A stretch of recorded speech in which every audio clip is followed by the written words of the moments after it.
President Trump is trying to seize personal control of the Fed in an attempt to escape accountability for his own economic failures, and Senate Republicans are facilitating it.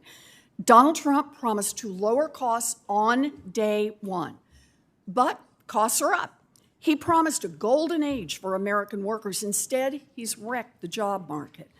Donald Trump has the ability to stem the bleeding, but rather than change his tariff policies, reverse his disastrous energy policies, and restore the health care coverage that he has just ripped away from 15 million Americans, Trump wants to make the Fed his economic scapegoat. Dr. Miran's nomination is just the next phase of President Trump's very public, months-long campaign to stack the Fed with loyalists. When Trump seizes control, Fed decisions won't be driven by data, but by Donald Trump's personal feelings. And when the Fed loses credibility, businesses and consumers stop trusting it to control inflation and prices go up. It happened when President Nixon bullied the Fed and forced prices up for a decade.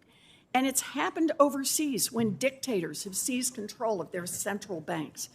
Dr. Miran has already spectacularly failed every independence test that we could think of.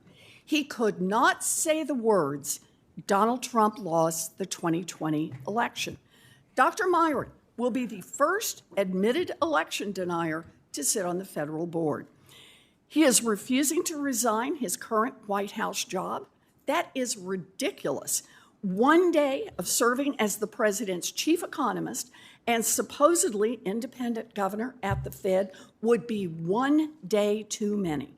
And let's be 100% clear. We are not voting on a 4-month term at the Fed. Dr. Miran has also indicated he could sit in that seat indefinitely after his term expires in January of next year.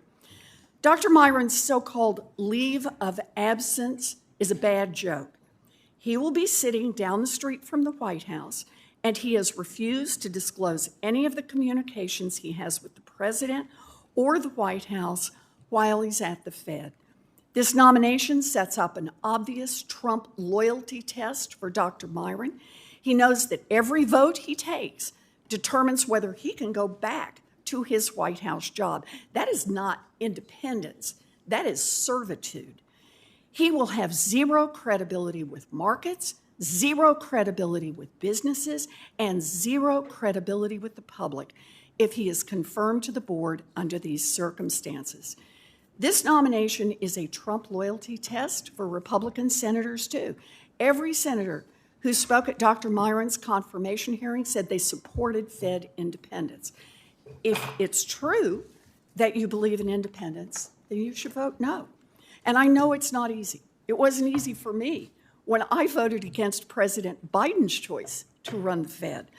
But we were not sent here to serve the president. We were sent here to serve the people of our states. And if we refuse to do that today, we are sentencing those same constituents to years of potentially higher prices and higher unemployment. Thank you, Mr. Chairman. Thank you, Ranking Member.